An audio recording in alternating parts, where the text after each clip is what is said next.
আসসালামু আলাইকুম। ওয়ালাইকুম সালাম রহমতুল্লাহি ওয়া বারাকাতুহু।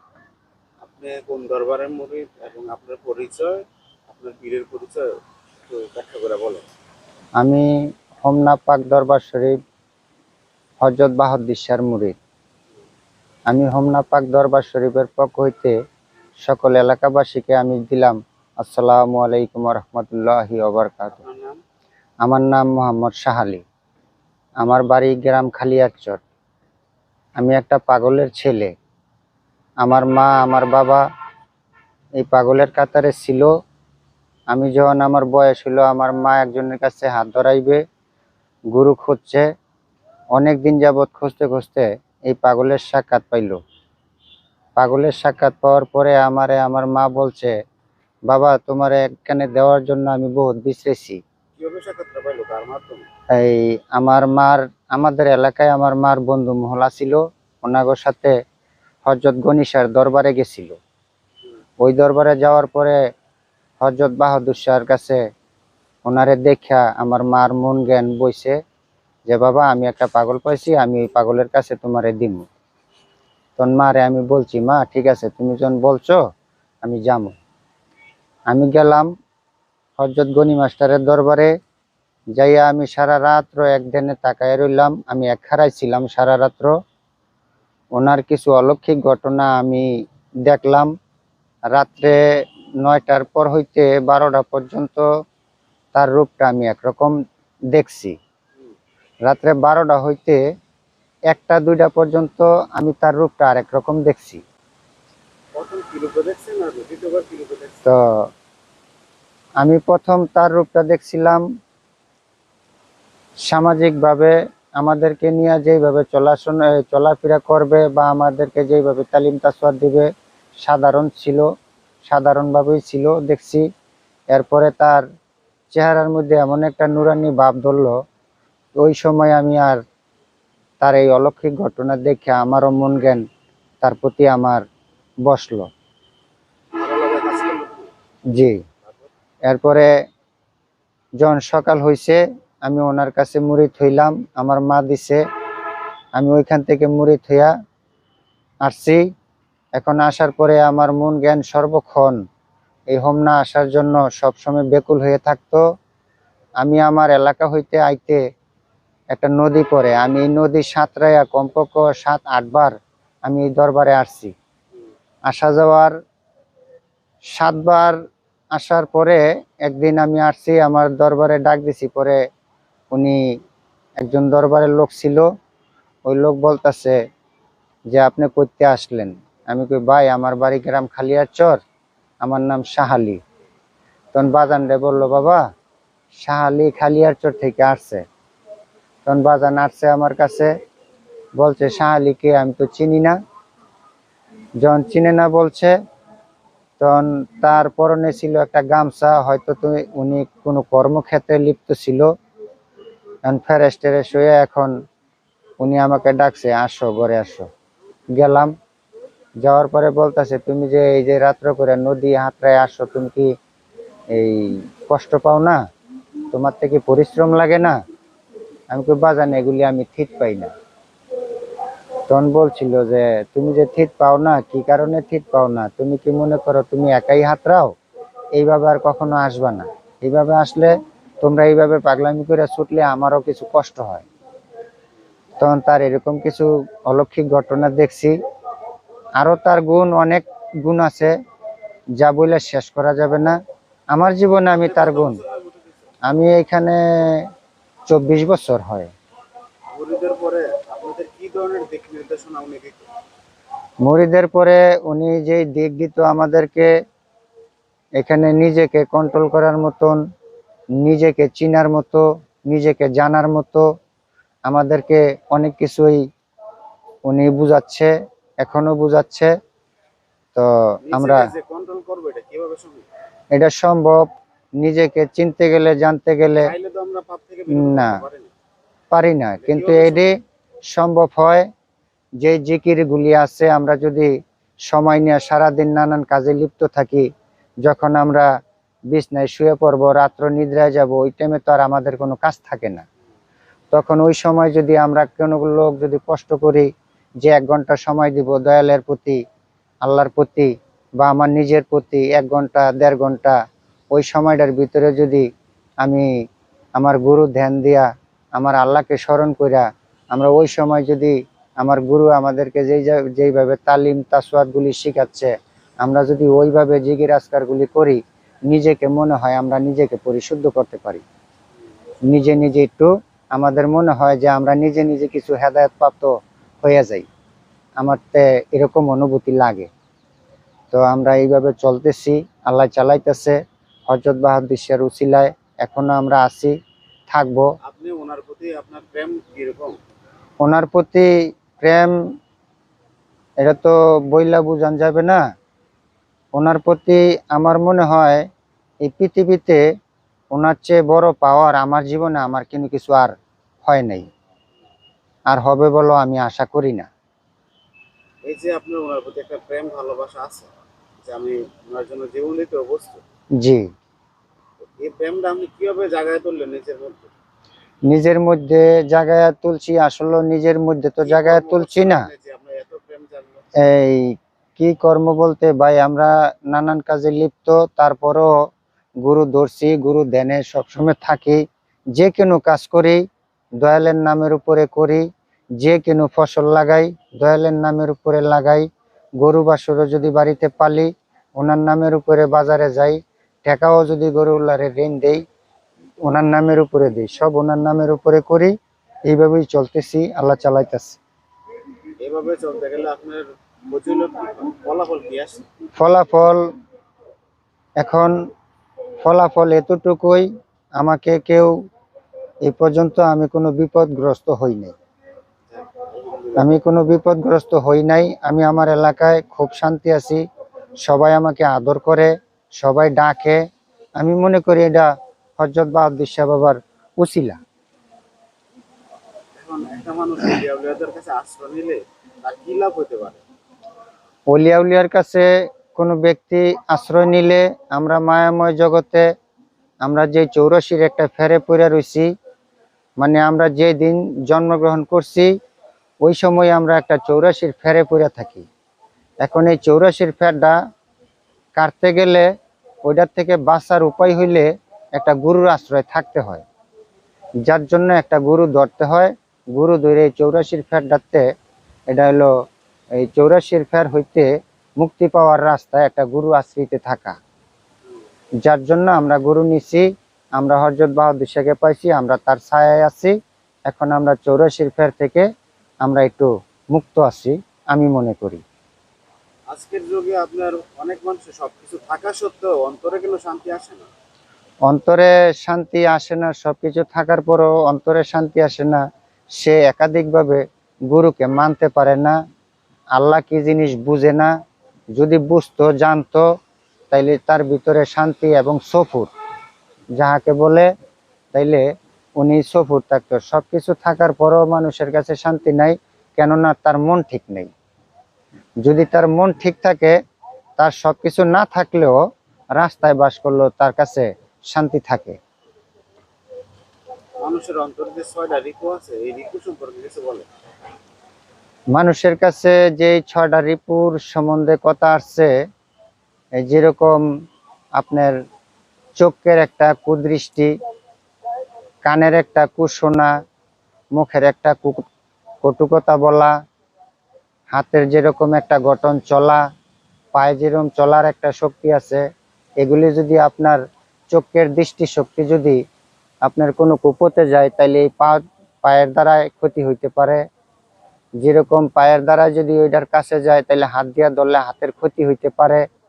এমনকি কাছাকাছি হইলে একজন আরেকজনের লগে কথা বললে কানেরও ক্ষতি হইতে পারে। এরকম 6টা রিপু আছে। 6টা রিপুকে যে নিজের বশীমতি করলো, নিজের কন্ট্রোল করলো, ওই 6টা বাহিরে কাজ করতে পারে না। মানুষের তো তার লোভটা নিয়ন্ত্রণ করতে পারতেছে না, কি? লোভ নিয়ন্ত্রণ করতে পারতেছে না, তবে লোভ থাকবে মানুষের। তবে বলা আছে মানুষ যেহেতু আছে লোভ আছে, কিন্তু তোমাদের প্রতি যেন লোভটা একটু কম হয়। তোমরা যারা শুদ্ধ হইতে চাও, তোমরা যারা মানুষ হইতে চাও, তোমরা যেহেতু মানুষ কুলে জন্ম নিছো, তোমাদের লোভ থাকবে, ভুল থাকবে, কিন্তু তোমাদের জন্য যেন ভুলটা একটু কম হয় এই বলা আছে। তো আমি এতটুক জানি। দুনিয়ার প্রতি যে মানুষের মোহ, এই মোহের কারণে তো এত মারামারি কাটাকাটি। জি, এই মোহ থেকে আমরা বের হয়ে আসবো কিভাবে? মোহ থেকে বের হইয়া আসার রাস্তা একটাই, তুমি তুমি নিজেকে বুঝাও, তুমি নিজেকে কন্ট্রোল করো। যে এই দুনিয়ার মোহে পইরা আমরা অনেক ভুল কাজ করতেছি। আমি নিজে নিজে একাধিক যখন ভুল কাজটা করব, তখন ওই যার আশ্রিত আছে ওনার কানে উনি নিজে ধৈর্যই যেন 8 থেকে 10টা বটনি নেয়, যে এই ভুলটা আমার দ্বারাই কেন হবে, আমি একজনের আশ্রিতা, আমি তো আমার না, আমি তো একজনের হুকুমে চলি। তাই আমি যে এখন যাব এই লোভের মোহে পইরা আমি একটা কাজ করব, এই কাজটা আমার ভুল হইতাছে, আমি 10টা বটনি নিয়ে নিলাম, এই ভুল আমার দ্বারা আর হবে না। তো এটা যদি কেউ চেষ্টা করে, কেউ যদি গুরুর প্রতি আশ্রয় নেয়, যদি সে জ্ঞানী হয়, আমি মনে করি এটা করাটা খুবই উত্তম। আধ্যাত্মিক দৃষ্টিতে রিজিকের আসল রহস্য কি? আধ্যাত্মিক দৃষ্টিতে রিজিকের ফয়সালা আপনার, যদি কেউ সঠিক মনে সঠিক জ্ঞানে যদি কেউ গুরুর আশ্রয় নেয়, যদি সে গুরুর আলতায় থাকে, সে যাহা কিছুই করুক না কেন, রিজিকের ফয়সালা আমার মালিক দেয়। অনেক লোক তো আছে যে জঙ্গলে বসে আছে, সে কোনো কর্ম করতেছে না, কিন্তু তার রিজিক আসতেছে। হ্যাঁ, কিচ্ছু না করুক, যেই লোক জঙ্গলে বসে রয়েছে সেই লোককে আমি হাজার হাজার বার সালাম জানাই তাদের প্রতি। তাদের কোনো রিজিক তেমন দরকার প্রয়োজন পড়ে না। যারা বৈশা থাকে, যেই নামের সুদা নিয়ে বৈশা থাকে, যেই গুণগান গায়, যে গুণগান গায়, ওই গুণগানের নামের তালিম তাসতে থাকলেই ওনারা মনে করে এটি আমার রিজিক। তাকে কোনো খিদা, তাকে কোনো ক্ষুধা, প্রস্রাব পায়খানা তেমন প্রয়োজন পড়ে না। যখন ক্ষুধা থাকে, খিদা থাকে, তখন খাইলে, খাওয়ার প্রয়োজন পড়লে না তাকে প্রস্রাব পায়খানা থাকবো। আমি মনে করি তারা গুরুর নামের লগে মিশিয়া রয়েছে, গুরু সবসময় তাদের সাথে থাকলে আমার মনে হয় রিজিকের ফয়সালা গুরু নিজেই একজন। গুরু তাহলে সাধারণ যারা মুরিদ হয় না এখন, গুরু কেন ধরতে হয়? গুরু ধরতে হয় এই কারণেই, একটা মানুষ গুরু না ধরা পর্যন্ত কেউ ইসলাম গ্রহণ করতে পারবে না। এখন ইসলাম যদি কেউ গ্রহণ করে তাহলে গুরু ধরতে হবে। আর মুসলমান অর্থ কিন্তু আত্মসমর্পণ করে। জি, তো এখন মুসলমান হইতে গেলে তো গুরু লাগে। লাগে। একজন তো এখন পয়গম্বর লাগে। গুরু ধরার উদ্দেশ্য এইটাই, কেন মানুষজন মুসলমান হবে, গুরু ধরবে, গুরু ধরার পরে তালিম তাসওয়াত নিবে, জানবে, তখন সে বুঝবে যে হ্যাঁ আমি এখন মুসলমান হইছি। একজন গুরু যে উনি সঠিক, এটা কিভাবে বুঝবো? একজন গুরু যে উনি সঠিক, ওনার কিছু অলৌকিক ঘটনা ওনার কাছে থাকে, ওনার কিছু কেরামতি, ওনার যেই 6666টা যে কালাম আল্লাহর, এই কালামগুলি ওনার ভিতরে আছে বিদায় আমরা সঠিক বুঝি যে উনি সঠিক গুরু। কারণ অনেকে আছে যে আপনার বিভিন্ন কারামত দেখায় কিন্তু ভণ্ডামি করে। না, অনেক সব গুরু তো গুরু না, তবে সব গুরু গুরু হবে না। সব গুরু গুরু হবে না কেন? কোন কোন লোক আপনার দেখা গেছে এই আসন জ্বালছে, মালা নিছে, এরপরে ফল ফুরুট দিয়া সাজাইছে, তার ভক্তবিন্দুরা দলের মধ্যে আসছে, আসার পরে জিজ্ঞাইতেছে বাবা এদিকে, কয় এডি আমার ভক্ত, কয় তুই যে ছোট ছেলে ডাকছে এটা কে, কয় এটা তোমার ভাই। তো এটা কেমন ভাই? তো আমরা যে মালা টালা দিয়া ঘরের কপারটা মারলাম, আবার 5 বছরের একটা সন্তান আমার ভাই হয় কিভাবে? দুয়ার খুললে এটা আবার কিভাবে বেরিল? তো এরকম হইলে অনেক গরু বাদ যাইব, যেই ঘরের নিয়ে খিল দেওয়া থাকে, আবার এই ঘরের খিল খুললা যখন আবার একটা 4 বছরের 5 বছরের বাচ্চা আসে, তখন ওই সমস্ত গরুগুলি আমার মনে হয় বাদে পড়বে। তো ওই সমস্ত গরুর পায়রবি করলে, ওই সমস্ত গরুর পিছনে শরম দিলে আমার মনে হয় কোনো কার্যকারী হবে না। এখন গরু তো মানুষের রূপে আছে, জি। আরে দেখা আমি সাধারণভাবে বুঝবো কিভাবে? সাধারণভাবে বোঝার কোনো কৌশল এরকম যদি তার চেহারার মধ্যে যদি কোনো তার এরকম যদি কাজ গুণ যদি ভালো থাকে, কথাবার্তায়? কথায় বার্তায় না, তার চেহারার মধ্যে নূরের একটা আলোময় জ্যোতি থাকতে হবে, ওনারে দেখতে ভালো লাগতে হবে। কথায় ভালো লাগলে গুরু হবে না। কথার গুরু এই জগতে বহুত আছে, বহুত আছে। বহুত আছে কথার গুরু, সাজা গুরু। তবে সাজা গুরু সাজাই পাবে, কথার গুরু কেবল কথাই পাবে।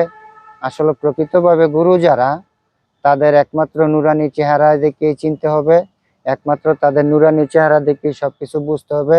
তার অলৌকিক কিছু ঘটনা থাকতে হবে, তার পিছনে গিয়া ভালো করে জাস্টিফাই করতে হবে, আসা যাওয়া করতে হবে, সে কেমন বুঝতে হবে। এরপরে যাচাই বাছাই কইরই গুরুটা ধরতে হবে। এইভাবেই আপনি চিনা কি জানা কাজ যায়। করেন?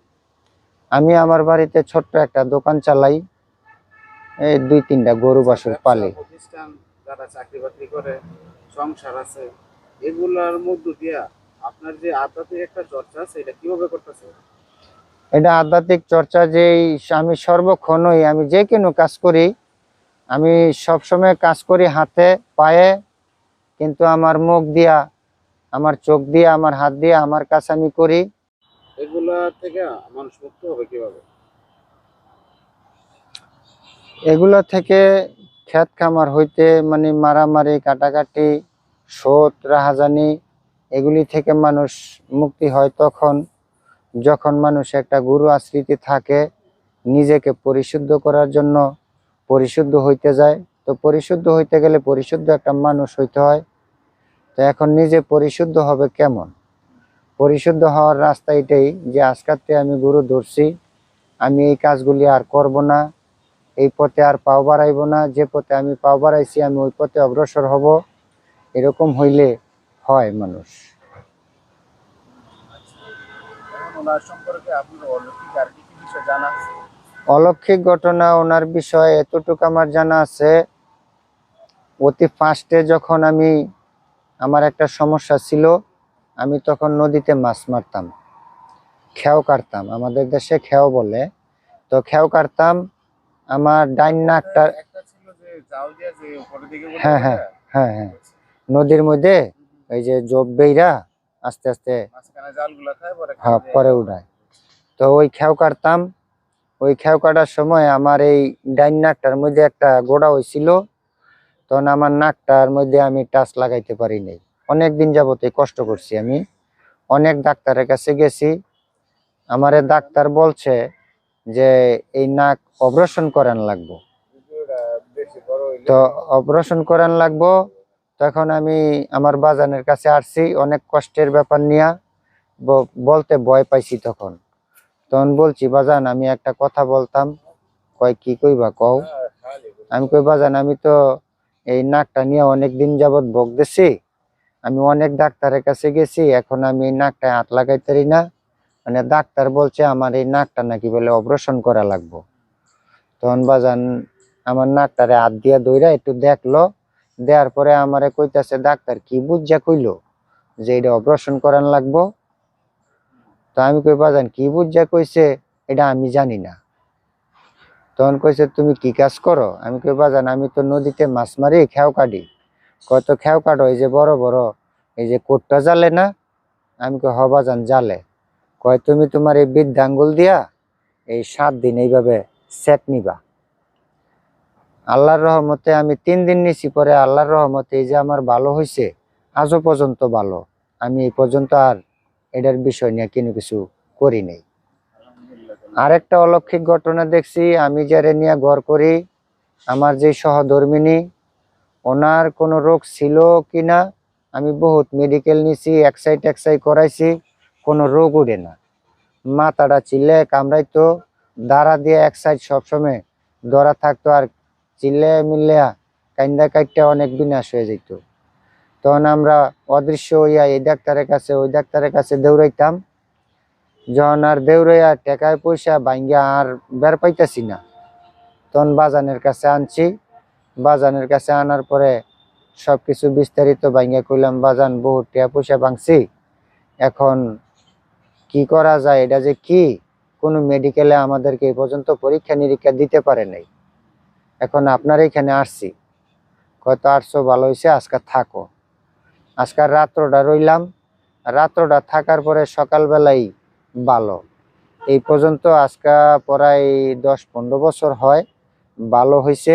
এখন আজও পর্যন্ত এই জিনিসটা আমাদের মধ্যে আর দেখা দেয় নাই।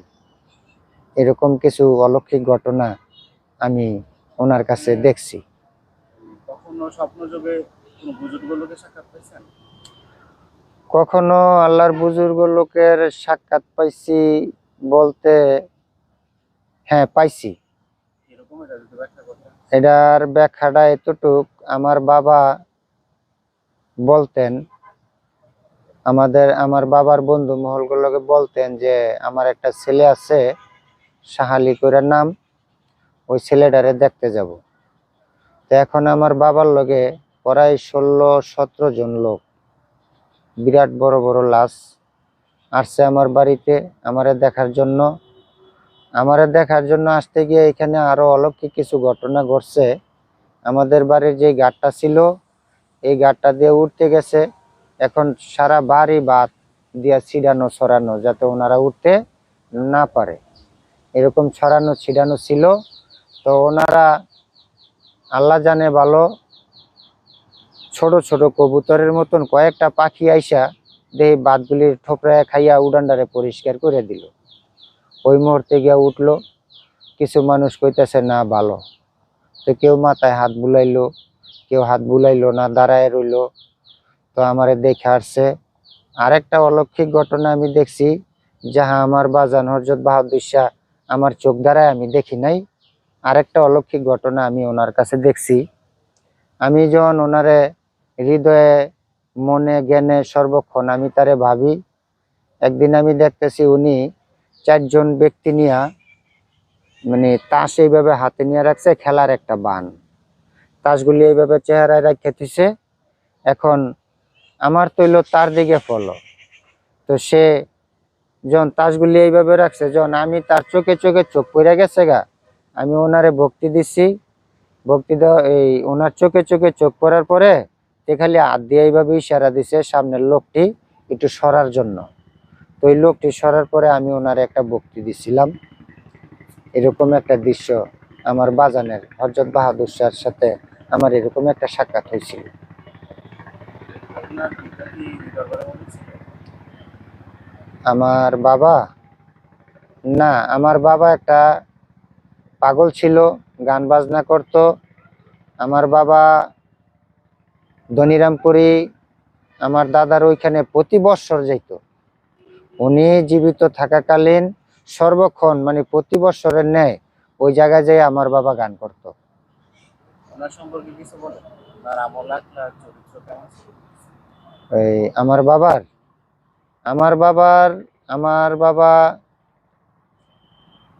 হযরত ইমান ফকিরের কাছে মুরিদ, আমাদের কালাপাহাড়িয়া গ্রাম। তো আমার বাবার অনেক সম্পদ ছিল, অনেক সম্পদ ছিল। এই ফকিরি কইরা কোনো সম্পদ আমার বাবা সম্পদের লোভবতী ছিল না। সব সম্পদ আমার ভাইয়ে ঘরে, আমার চাচা ঘরে সবাইরে দিয়া উনি খালি একটা দোতরা নিয়েই বাইরে গেছে। তো সর্বক্ষণই দেশে দেশে থাকতো। আমরা সন্তান হওয়ার পরও আমরা বাপ ডাকতে বাপ পাই নাই, বিছরিয়া দেখি নাই, বাড়িতে ছিল না? বাড়িতে ছিল না। যখন বাড়িতে গ্রামে কোনো সময় আসতো, আসলে মানুষের তো শুনতাম যে মুখের বাড়িতে তোর বাবারে দেখে এসে আসছে, তখন আমরা কামকাজ ফালাই থিয়া দৌড়ে আইতাম বাবারে দেখতে। তো বাবা দেখলে বাবা মনে করছে আমি যেই পথে পাও বাড়াইছি সন্তানরে যদি জড়াই তাহলে আমি মায়াময় জালে আবার আটকা পড়ে যাইতারি। সময় সীমিত, 1 ঘন্টা বা 2 ঘন্টা বা কোনোদিন 1 দিন বা 2 দিন, এরকম থাকার পরে উনি আবার বাড়িতে ছিল না। তো এরকম ভাবে আমার বাবার জীবন গেছে। তো এখন আমার বাবা যাওয়ার পরে এখন আমার আলতায় আছে। আমি যে জায়গায় এখন থাকি ওনারে ওই জায়গায় রাখছি। বছরে 2টা অনুষ্ঠানও করি, আল্লাহ করায় যতটুকু সাধ্য পারি করি। আপনার যারা পীর ভাই আছে বা কালিয়াচরের যে লোকজন আছে, তাদের উদ্দেশ্যে কিছু বলেন। খালিয়ারচর আমার ভাই যারা, আমার গুরু ভাই আছে, আমার বড় ভাই মোমেন ভাই, রিপন ভাই, এরপরে কামাল ভাই, আফরান ভাই, ওনারা খুবই ভালো লোক। তবে ওনারাও দরবারে আসার জন্য আমাকে অনেক ইজ্জত দেয়, সম্মান করে। আমিও তাকে বড় ভাই হিসাবে অনেকটা করে মানি। তো আমার ভাইয়েরা যেটি আছি, কখনো তাদের সাথে এরকম মন মালিন্য হয়েছে? না না, জি না, আমার ভাইয়েদের সাথে আমাদের কোনো, আপনার কেমন সম্ভব?